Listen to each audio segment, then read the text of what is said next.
Welcome back to Shots in the Walk-In, friends. My name is Anna. And I'm Renee. And we have a lovely, lovely guest today, Mr. Dave Langlands. Hi, Dave. Hailing from Australia. Hello, how are we? Australia. We're great. Lovely. Yes, yeah, we're great. Currently in Australia. Awesome. Currently in Australia. So, you're definitely pretty far away. I am actually a New Zealander from originally, but in Australia at the moment, and have been here for quite a while. Originally from New Zealand.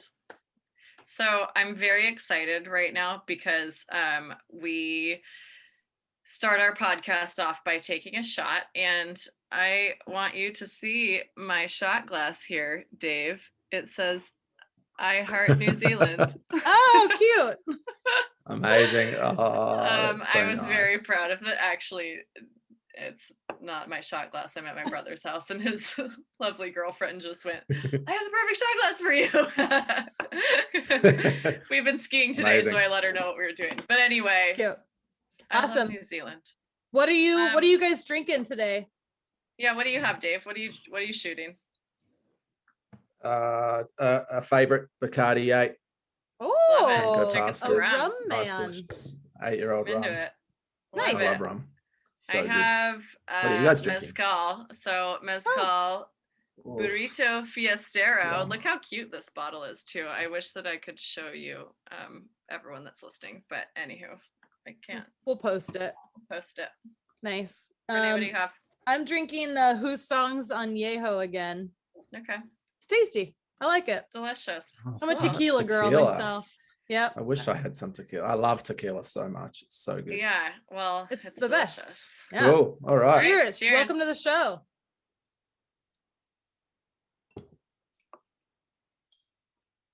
Ooh.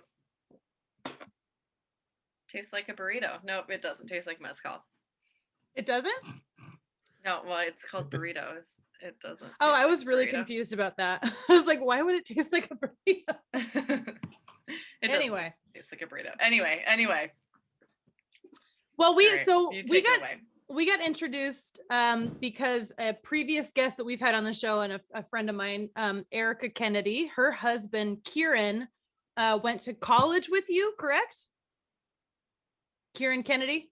Yeah. Since first year. Yeah, that's right. Yeah. We were in the same hall of residence kind of first year accommodation, and we're very good mates at that stage. Well, still are, but that's good. Certainly don't see them as much as I'd like to. Yeah. Have you been to Seattle? Still not. No. I've been over to the States plenty of times, but I have actually never met Erika, which is something that I don't like to admit because I love her. I've definitely chatted to her, but she's a hoot. Yeah, not as she sounds it. I listened to her episode with you guys. It was really awesome. It was cool. Cool. Good. Yeah, that was fun. That was a good one. Cool. So you are from New Zealand. How did you end up in Australia? Pardon? You are from New Zealand. How did you end up in Australia?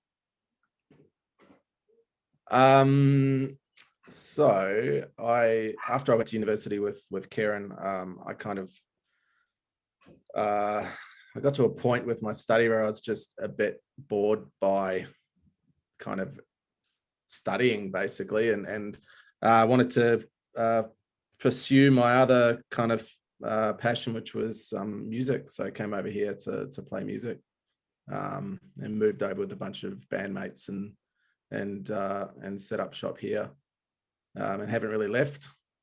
Melbourne is an awesome city, and if you're into music or hospitality or beer or spirits or anything, it's just like there's so much going on. It's a good time. That's what I've heard. I've never been to Australia, but I think if I wanted to go, or if I did go, I would want to go to Melbourne. Yeah, it's really fun, especially obviously we're talking about hospitality. It was a real difference coming over here and seeing where hospitality was a career here. I worked in hospitality all through university, and it was always a bit of a kind of thing you just did on the side, or you just did as, while you were studying or anything like that. But I came here and was really just blown away by all of these amazing chefs and bartenders and kind of venue owners that it was their career, and they were respected, and they were celebrated within the community, and it was a real real job. I know that sounds silly, but no, it's a thing. Yeah, that's how it is. Yeah, because you get that attitude so much when you're talking to people and you tell them that you're in hospitality, and they're just like, oh, so when are you gonna get a real job? And it's just like, fuck. Yeah. You're like, well, believe it or not, I really do go to work every day, and I really do, serve the people and make sure they have a good time. Yeah, I'm sure I have never been to New Zealand, and I've definitely never worked in a restaurant or a bar in New Zealand, but I can imagine just kind of like hopping over into just a larger city is going to create a much different experience anyway, just within any industry, especially there's probably tons of restaurants and bars, and of course, like, that means that service is elevated, food might be elevated, the level of, delicious cocktail, whatever you're working with, and even with venues, which it sounds like you have if you're working in music and doing lots of stuff in venues, I'm sure you saw it even there too, Yeah, I want to know more about the band stuff. I mean, how did band transition into hospitality? They were just kind of it was just kind of natural, because it's a flexible way to work. And I moved over to Australia, and friends of mine were working in kind of chefing. So I started, I've always cooked. I was never a chef, but I managed to get a job as one. And ended up going from that into like the kind of the cocktail bar scene over here, and running a small kitchen and a cocktail bar, which was amazing, because the people that I was working with were really amazing bartenders. There was the family that ran the bar was the Ross family, and I think Sam Ross, he runs Attaboy over in New York and Nashville. Invented the penicillin cocktail. Like celebrated cocktail bartenders, and that scene was just like, wow.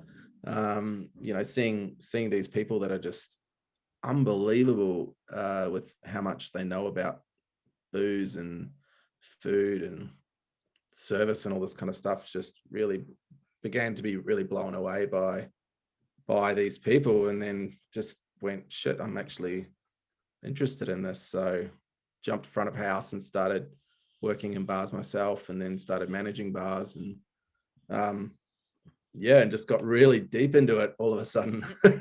That tends to happen. Yeah. It's almost like an addictive kind of career path for a lot of people. Like, I know I got in as a teenager and never expected that restaurants were going to be the rest of my life, but here we are. Never not worked in a restaurant. I think there's a real diversity of people that you end up kind of experiencing and working with and serving and all that kind of stuff. That's really fun about it. Working with, like, all the times that I've been in different jobs, working with people that are have backgrounds that you just wouldn't believe. And learning from them different things and that sort of thing. It's really interesting. I kind of feel like,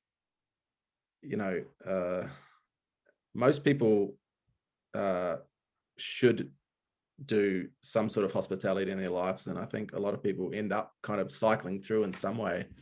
I like to think of it like military service. It should be like a compulsory I was just gonna say, like, hospitality service. I was gonna say, like, isn't it in Israel that they make everyone, serve in the military between like 18 and 22 or something? Yeah. I was literally about to say that. I wish that it was a requirement to work in the fucking service industry once you hit like 19, the way that Israel does the fucking military. Yeah. Yeah. We're all on the same page here. Yes. Look, I think when you guys have been, you guys are obviously old school hospo, which is awesome. We're all speaking the same language when it comes down to it. And even when I heard the name of your podcast, I was just like, fuck, that's so relatable. We've all been there. We've done a few things in the walk-in, just like whether it be taking a shot, you might be having a cry. You might be just fucking screaming, or a barf. Everybody's barfed in a walk-in once. Listen, it happens. My first ever job in uni was washing dishes at a Tex-Mex pizza restaurant. Oh, that's weird. Wait, it was awful. It was awful. Called Little Gringos. Stop. It was really bad. That's good. And my first shift, the manager of the kitchen came up to me and say it was a manager of a kitchen, not a head chef, because it was very much that kind of place. But he's just like, wait, if I say a cone in relation to like a weed pipe, does that make sense to you guys? I mean, I've never heard that, but now that you've explained it, sure. It's common in New Zealand to call a single hip pipe a cone. I got it. And he came up to me and just goes, "Hey, there's a cone in the cool room for you." And I was just like, "What?" He goes, "There's a cone in the cool room for you." And I was just like, "What are you talking about?" And he's just like, "Mate, do you smoke weed?" And I go, "Yeah." And he goes, "There is a cone in the cool room for you." It's like, okay, walked in there and there's a little one hit pipe just sitting there. And I was just like, okay, all right. I think this will be okay. Yeah. Yeah. At least he was a thoughtful stoner. I mean, like, hell, he was very generous. Share your stash. Yeah. Totally. That's too funny. Oh my God. Yeah, I think we've all been there where it's like you've either like worked with a crew or like your manager or bar manager, like whoever you're there with is just like, all right, so like let's go take a shot or let's go whatever. Like that's what we're taking a quick break, right? Yeah. That's what we call a safety meeting. Is when we call them safety meetings. You meet in the walk-in to take a shot together. Yeah. Or to discuss how to remain safe throughout the rest of your shift. Just keep things really safe. Super safe. Mm-hmm. Yeah, exactly. Mm-hmm. Okay, Little Gringos, huh? Yeah, wow. He's like, I want to move on from that. Hey, that's really good though. Come on. Well, okay, but you're doing some cool stuff now. I haven't heard a ton about it, but it sounds like you've got some pretty cool stuff on the what do you call it? On the burner, whatever. You're in the works. On the burner works, yeah. Yeah, tell us what you're up to now. So I'm working for a brewery in Melbourne called Moon Dog, and I've been working for them for about 3 years full time, and I was working for them kind of part time when I was still in hospitality, and from that time that I started working for them to now, the company's grown from about 7 or 8 people to about 180. Whoa! So we've went through a pretty big growth stage, and I was kind of part of that, which was amazing. So we've done some really interesting things. The guys that run the brewery are really creative and really supportive of like doing things that are a little bit crazy and innovating and doing kind of interesting projects. So at the moment I do kind of export stuff. Well, I was doing export stuff for them for most of the time, but I've just taken over essentially like a business project manager role for them. So any kind of crazy ideas that we have, I make it happen, which is really fun. So it's lots of new product development, collaborations. What are we talking about here? I know I snooped on the Instagram, and I saw that there was like a seltzer that you guys developed, right? Yep. Is that a post-COVID thing? During COVID, we've developed that. Yeah. And look, we always kind of looked at seltzer and went, maybe, and then understandable. I don't think we ever tasted a good one. Was the problem, because it's kind of like a new thing beer, here. Yeah, so we kind of set out to try and do something that was a bit different and a bit interesting, and actually like really took flavor as the key focus from it. So one of the guys that I've known since back in their cocktail days, a guy called Chris Highstead Adams, who is also the inventor of a classic cocktail called the Death Flip, if you've ever had one of those. Love this. Absolutely. What is a Death delicious it's a cocktail that involves a whole egg. And that's roughly all I know about it. I'm sure he would be able to explain it a lot better. It's just a shot of vodka and then you smash an egg into your mouth and then like no, it's on. I think it's on fire at some stage. But Chris is a cocktail bartender. He was like Australian Cocktail Bartender of the Year a couple of times. Oh wow! Cool. And used to work in that world, which is how I know him from back then. But he's on board already in our venues, but he came on board to the new product team, and we developed these seltzers that are actually delicious. Really focused on just getting those flavors right, because there's a lot of garbage out there. Yeah, that's true. And we really didn't want to put our name on something that we didn't really like ourselves. Fair. Yeah. Yeah, good. What kind of flavors do you guys got going on? We got coconut mango,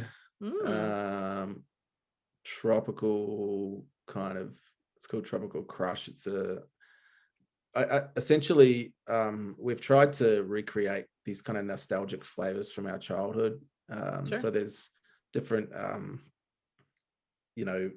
basing them on things that you used to eat, like there's strawberries and cream, which I know sounds disgusting, but it's actually really good. I think it sounds good. I would drink that. Pineapple lime. We've got a lemon one coming out called Lemon Squeezy, which just tastes like old-fashioned lemonade type drink, like what you would have had when it's really delicious. Perfect. Yeah. I'm a sucker for a lemon flavored thing. Same. Yeah. But also, like, I think, seltzer is it's not inherently interesting, or what I mean by that is like it's not like something that you sit and you swirl and sniff and evaluate and no, you pound that shit at a backyard barbecue. Yeah, you just you take it to the beach and you drink it and then you get it's fine. Yeah.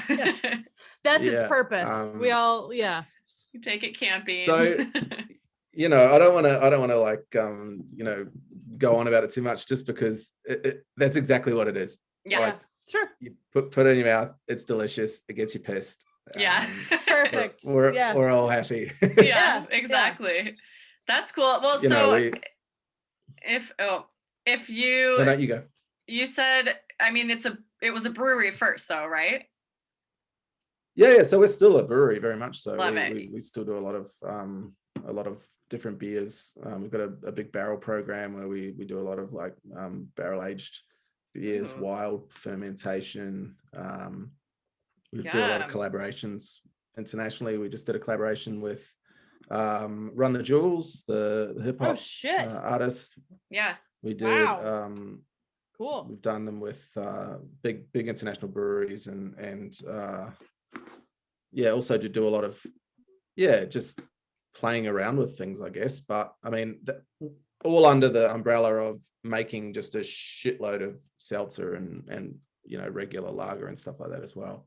For sure. But it's the fun kind of play stuff that I really get excited about. Yeah. Honestly, it sounds like you kind of have a dream job. Yeah, no kidding. Within this industry. I mean, seriously, getting to just kind of like have some rad idea and just make it happen. That sounds awesome. Look, I'm not gonna lie, it's pretty great. I'm kind of jealous over here. Like, man, I want that job. Yeah, really.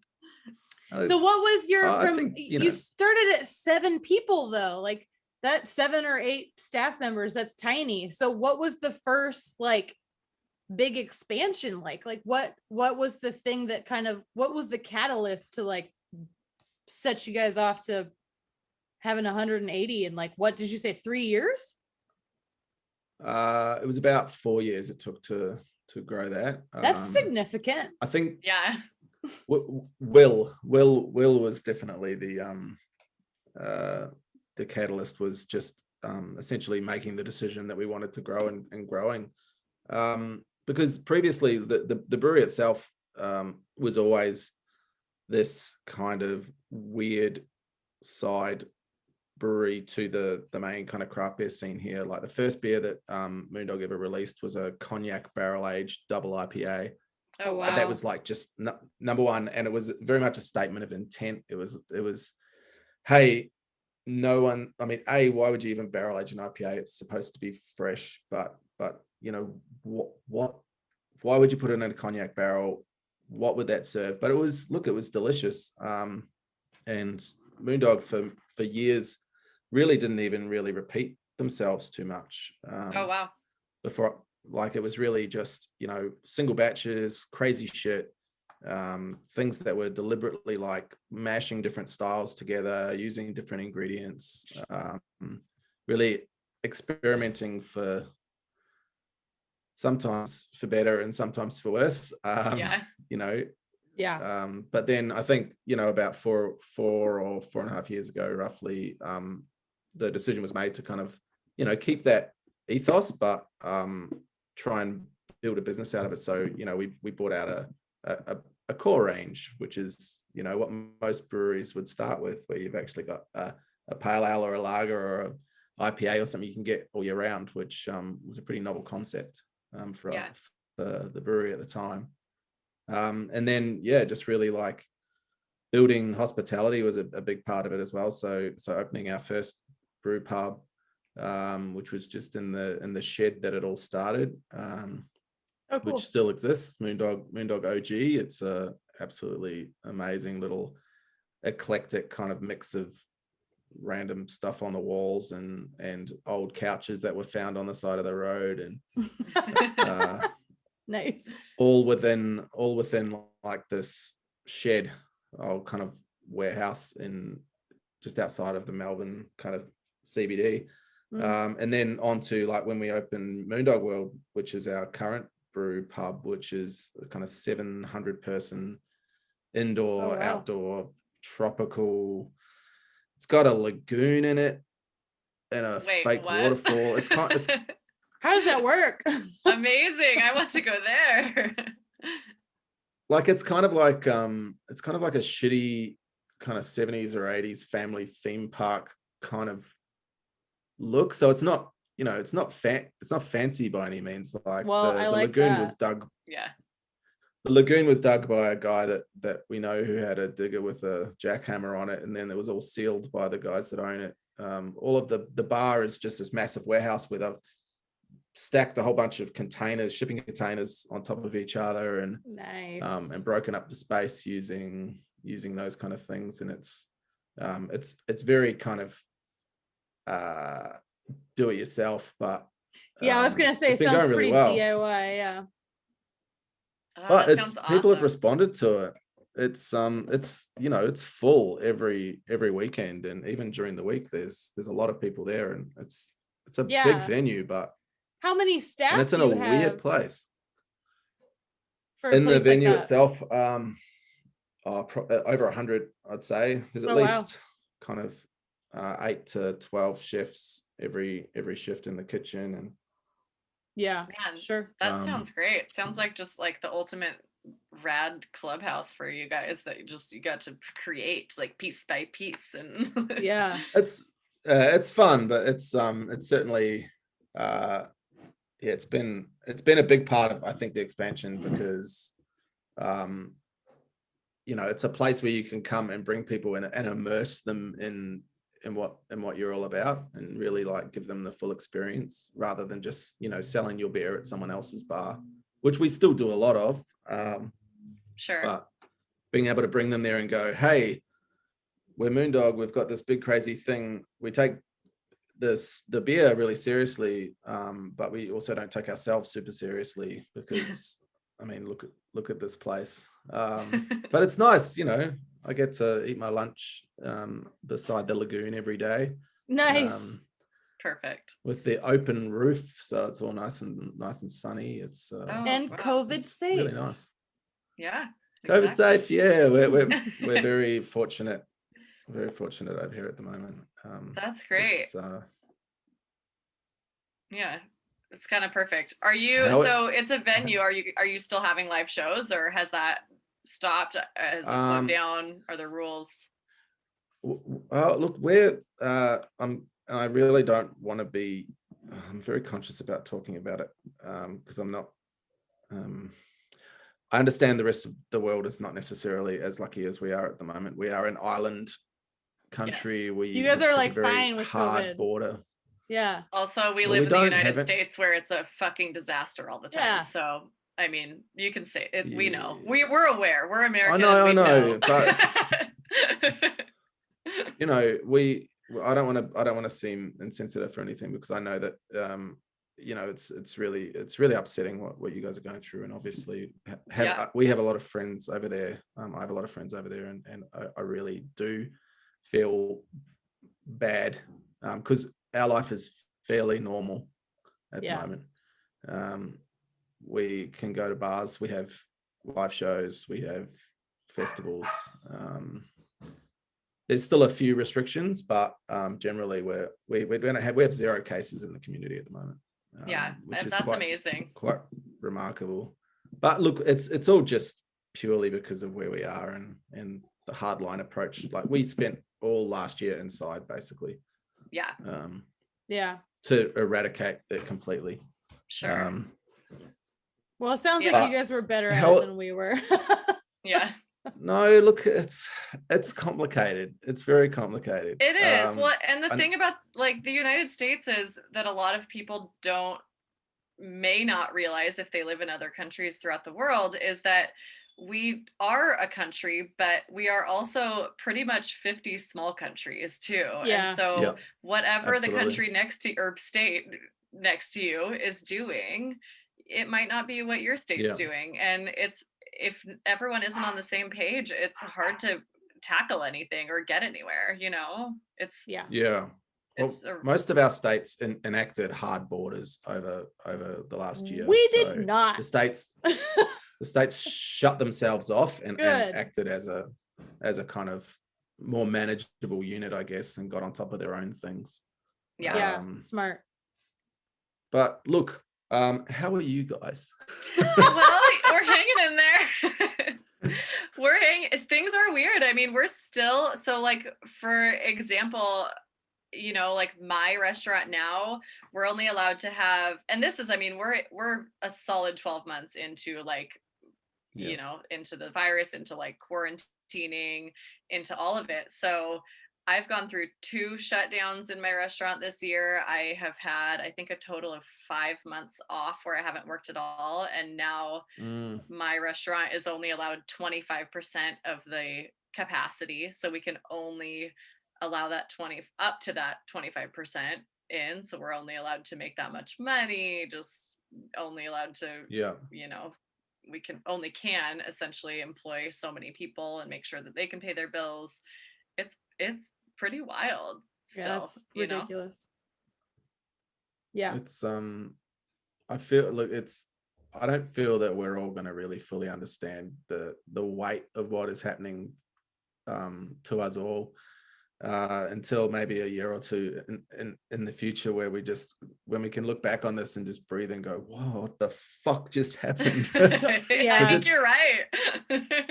Yeah, it's anxiety inducing, and it's I mean, it's certainly my kind of privilege speaking when I say this, but it's traumatic. Like it's not knowing where your next paycheck's coming from, or not knowing, if you're going to get sick, or if your family are going to get sick or anything. It's traumatic. But yeah, look, I think it's amazing that you guys are still able to operate in some way and kind of get through it. You seem pretty chirpy. Not a lot. Hey, life is good, man. Like we can do what we can control what we can control, and we can't control what we can't control. I mean, yeah. We all are doing our absolutely. best, and those of us who want to make sure that our fellow man and neighbors are doing well, then that's what we're going to do. And we just have to hope that others want to behave in the same way, and we'll get through it, Yeah. I've only worked this last year. I've only worked for like probably 4 or 5 months or something total. So I'm not back to work. I have no job. I'm waiting till I get a vaccine because I'm high risk. So I'm not willing to risk it. So I've been a hermit this year, which has been ultimately why we started this podcast, because we like had all this time on our hands. So it's like, well, shit, whatever. It's amazing. Yeah, totally. And it's honestly, great. like Look, vaccines in our state where we're at right now, vaccines for us are sort of kind of around the corner. We feel like it's kind of bullshit that restaurant workers haven't been given the green light, but we're told to open. So that's been kind of a source of some anger from the industry where we're at right now. Other states are allowing like New York let restaurant workers get vaccinated a long time ago, but we're not there yet. But I mean, it feels like there's like the light at the end of the tunnel is pretty close, Yeah. So we're getting there. Look at, I mean, like, congratulations on doing something with this and starting a podcast and stuff. It's amazing. It's great to turn these kind of things into opportunities to kind of create or put something out there or be some sort of I guess ear to the industry to listen or to chat about things. It's great. Because everyone's going through this, and I don't think hospitality, certainly not in any of our lifetimes, is it's just been this kind of thing that you just you go to work and you do your thing, and there might be recessions or anything like that. I know there was a bit of when the financial crisis happened, there was a small downturn. I think the corporate credit cards dried up or something, but that's about as bad as it got. Yeah, exactly. Thing is, I always thought like booze is recession proof because people drink when they're happy, they drink when they're sad. But I never anticipated a pandemic. Right. Yep. Totally. I never thought it's definitely not pandemic proof. It's just, unfortunately, I mean, a lot of the companies selling the booze because people are sitting inside their houses getting drunk, but distribution. This entire industry of people, we've just really it's been a really rough year, and it's crazy when that happens to an industry as a whole, and you can meet someone, learn that they're, a server or a cook or whatever, and you just kind of like immediately are like, oh yeah, it's been maybe a kind of a shit year, it's wild.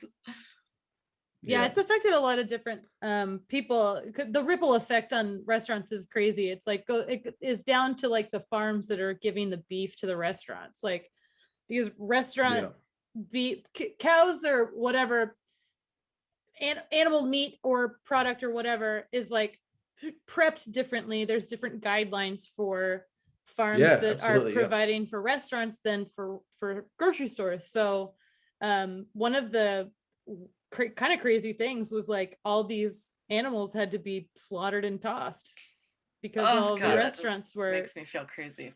Yeah, it's really sad. It's even just the kind of cuts that you buy at the supermarket are different to the kind of cuts that a chef will buy, or even things like I know a lot of imported cheese and stuff wasn't getting sold because it didn't have a channel to market, where normally it'd be on all the cheese plates and all the and all the restaurants, and there's just no there's no channel for it. There's been a few like over last year there was quite a few suppliers that ended up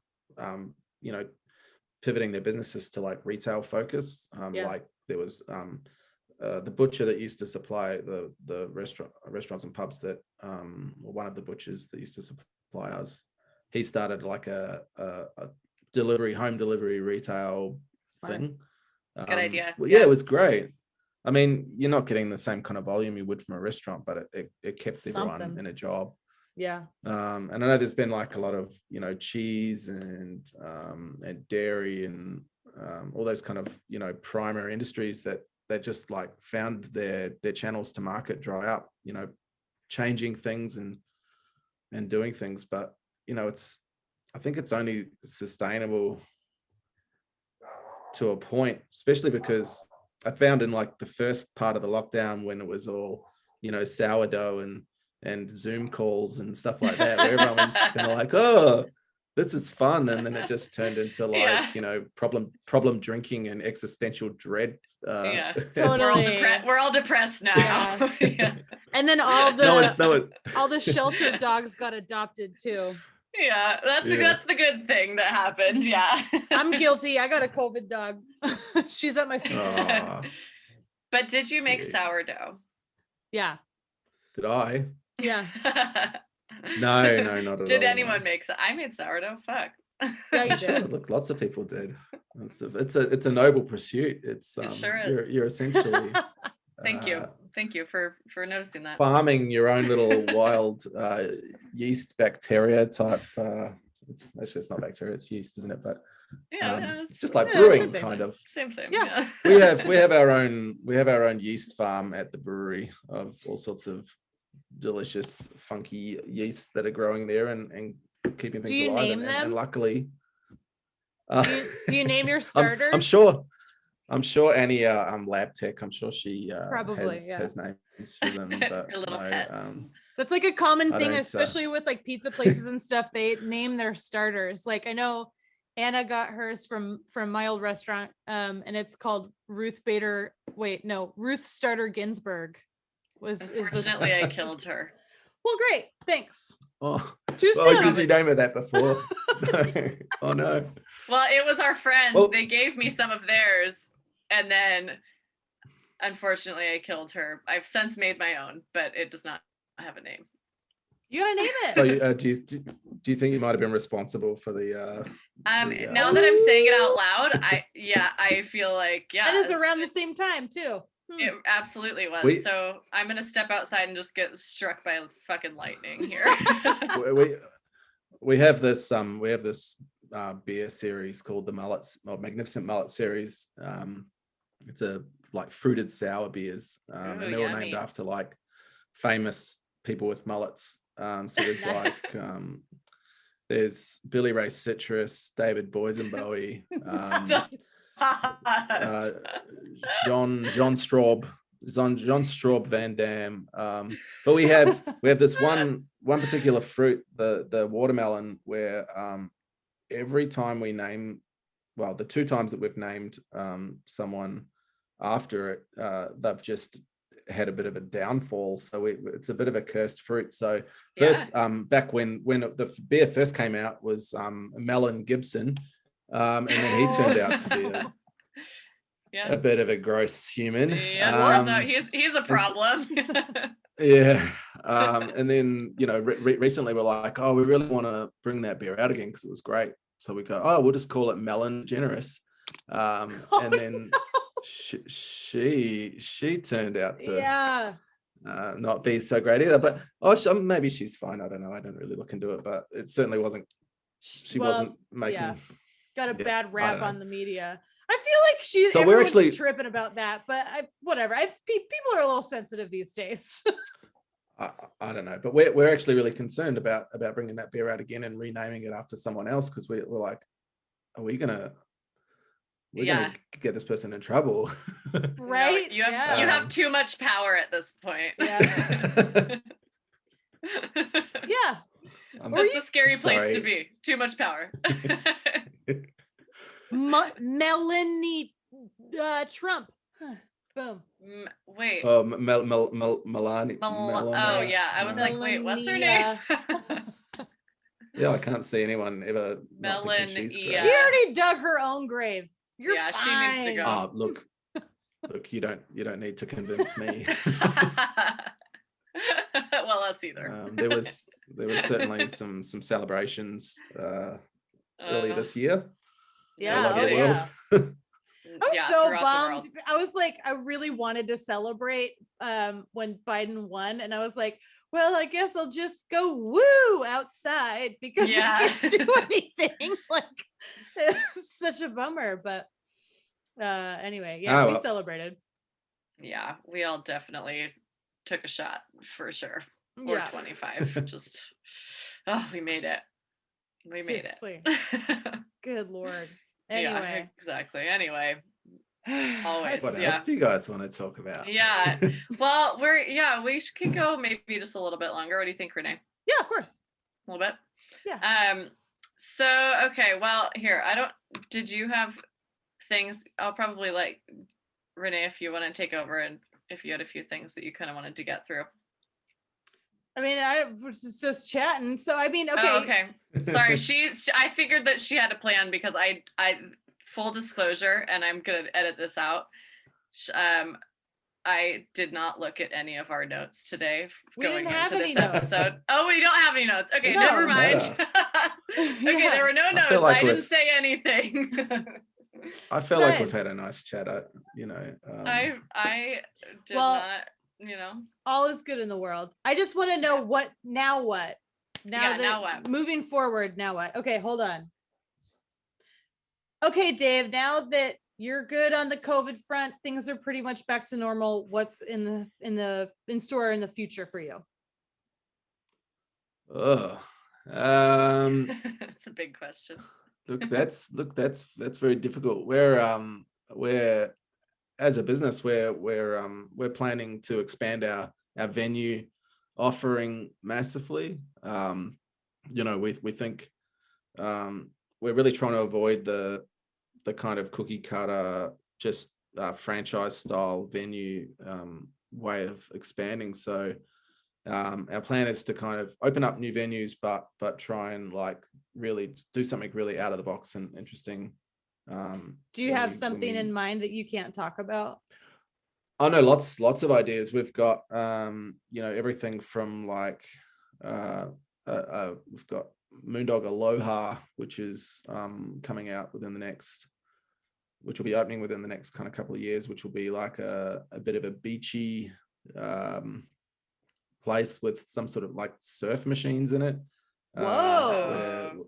We're planning Moondog Live, which will have an event space for everything from musicians to local pro wrestling. Like we've got we sponsor the local pro wrestling league, which is the best shit in the world. That sounds super fun. Sounds amazing. Yeah. So everything from that to like music to markets to all that kind of thing. We're looking to open some menus internationally in line with we're currently exporting to 13 different countries at the moment, and we want to be opening opening up in say Singapore or New Zealand or anywhere that we're able to really. Are you in the United States? I guess I think probably we were our importer went out of business this year. Shelton Brothers. It was a shame because we've worked with them for quite a long time, and they're very well. They were doing really well for a while, and I think COVID, because they were quite, from what I understand, and I don't fully understand their business that well, but from what I understand, they had a really big on-premise customer base. They take a lot of kegs and a lot of tap points and stuff like that. And when COVID hit, they just went down. Yeah. It's a shame because, you know, it was a family business that had been going for a long time, and they were, I think they were more or less nationwide in the States, or at least in the states that allowed them to operate. Bummer. It's too bad. Yeah. Yeah. But look, we're looking at potentially getting over there. It's quite difficult to bring beer into the US though, because you guys have such an amazing, diverse scene over there, and beer, you know, I probably shouldn't say this as someone who exports beer, but beer's better when it's from up the road. I know that it's like, you know, like from a carbon kind of point of view, from a freshness point of view, from all absolutely that, you know, like essentially all we're doing is exporting our brand. I mean, there's a few beers that we do that are really kind of interesting, but you know, if we're just sending an IPA or something, you know, you guys can get great IPAs down the road, and why not give the money to the people that you know, locally that need it. And you know, there's a big thing true with that here as well. You know, we've got a lot of friends that have breweries.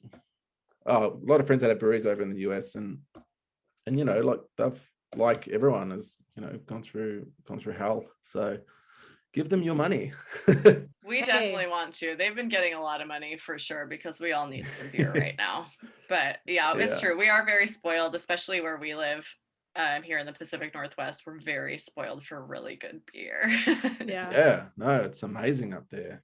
Look, I don't know, just trying to, and hopefully we get to play some music again soon as well. Are you still doing music yourself? We're still I'm in a band called The Eternal. We're a melodic doom metal band. Oh, nice. Which sounds ridiculous, but if you're into metal, you know, very much that kind of Scandinavian melodic, heavy, slow stuff. We're recording an album at the moment, which is really exciting. I think one thing that COVID, it's a weird kind of silver lining, but a lot of our friends who are in bands in like Finland and UK and Sweden and stuff like that, they're all off the road. So we actually, the album that we're bringing out next is a real collaborative effort. We've got cool. We've got the drummer from a band called Amorphous playing drums for us, who are a really great Finnish band, and we've got our keyboard player Martin Curtis Powell. He's ex like Cradle of Filth and My Dying Bride. He's doing the keys for us again, which is amazing. And they've been able to, you know, pull in all these collaborators. We've got a guy from the Mongolian throat singing band called Yatkar. Whoa! That sounds awesome. Got a guitarist from a band called Creator playing some sitar on the album. Oh damn, you have a lot of cool stuff going on for sure. No kidding. A lot of these people are just kind of stuck, you know, their lives are live music and they're stuck. So you know, we're having a bit of a play and seeing what happens. It's quite fun actually, in a kind of making lemonade out of lemons kind of way. Right, yeah. That's great. Totally. Yeah. Do you think that you would have been able to do something like this had this kind of pause throughout the world happened? Maybe. It would have been a bit harder to get the time of everyone. But look, we're going to create, whether we, you know, whether those collaborators are involved or not. It's just been fun to kind of have all these people that are interested in working with us and playing with us. It'll be fun. Cool. Hopefully we get to play overseas again soon and you know, finally do some touring again. It's been a little while. I bet. It was the end of 2019 was the last tour. Yeah. We're hearing that a lot from our band friends that are just going real crazy, not being able to go on tour right now for a long time. If you're used to, I mean, we don't play a lot. Most of the gigs we play are like playing with opening for bands when they're coming to Australia, and also we do a bit of overseas touring when we get the opportunity to. But I think, you know, when people are used to playing in front of people all the time, it becomes this, you know, you get a lot of energy from it, and you get a lot of, it does become part of who you are. And I can imagine people like, I guess I'm kind of lucky because I'm just a bass player. I'm not the kind of person that absolutely needs to play live all the time to and I'm not a songwriter necessarily. You know, I have a lot of talented people around me that I just kind of hang out with. But people who it's their entire life, it must be, I know it's really, really hard for them to not do it. You know, sure. It's such an outlet. Yeah. But look, hopefully it all normalizes soon. We're hoping. I think we're right around the corner. It's gonna be fine. Get back. It's gonna be fine. Can't get any worse. Hey, there you go. That's the good thing. Don't say that out loud. Yeah, seriously, take it back. Take it back. Oh, well, that's great. Yeah, it sounds like you have some really cool stuff going on, and it's really nice to hear that down kind of in your neck of the woods, things are looking up and feeling a bit more normal than, you know, they have for quite a while now. And, you know, good. Well, hopefully we get to visit you guys again soon. Yeah, I really want to get back there. We had a trip booked over to the US and Canada just as this all hit, and then it just went downhill. Yeah. So hopefully we get to visit you guys again soon, and if you're ever in Melbourne, or New Zealand or Australia or anywhere generally, just let us know, and we'll absolutely, if we can't have you down at the brewery, or we'll point you in the right direction and make sure you guys are looked after. For sure. No kidding. Yeah, we know where to find you for sure, and that sounds amazing because I also want to eat my lunch by that lagoon. So whatever, or drink a beer by it, whatever. Any of our listeners in Australia, because we do have some Australian listeners, make sure that you go visit Moon Dog Brewing. What were the two places? It's Moon Dog OG, and what was the other one? Moon Dog World. Oh well, okay. Of course. Well, yeah. Fuck me. That sounds amazing. It's like a shitty theme park. I like it. That sounds super fun. I love it. Yeah, it sounds perfect. It's a good time. It is. Yeah. Man, so cool. Awesome. Well, thank you for taking the time. It's been really fun just kind of getting to know you a little bit and hearing what you guys are all about and how things are going. Obviously, we hope to make it down there here any day now and come visit in person, but you know, we'll see. Absolutely. Around the corner. Good luck with everything, and yeah, look, very nice to meet you both, and super happy to chat. Yeah, thanks so much for coming on. Nice. All right, listeners, don't forget to subscribe, review, and let us know if you want to be a guest on the show. You can DM us on Instagram at shotsonthewalkin.com, or you can send us an email, contact@shotsonthewalkin.com, and we will see you next week. All right. Bye, guys. Bye, Thank Dave. you. Bye. See ya.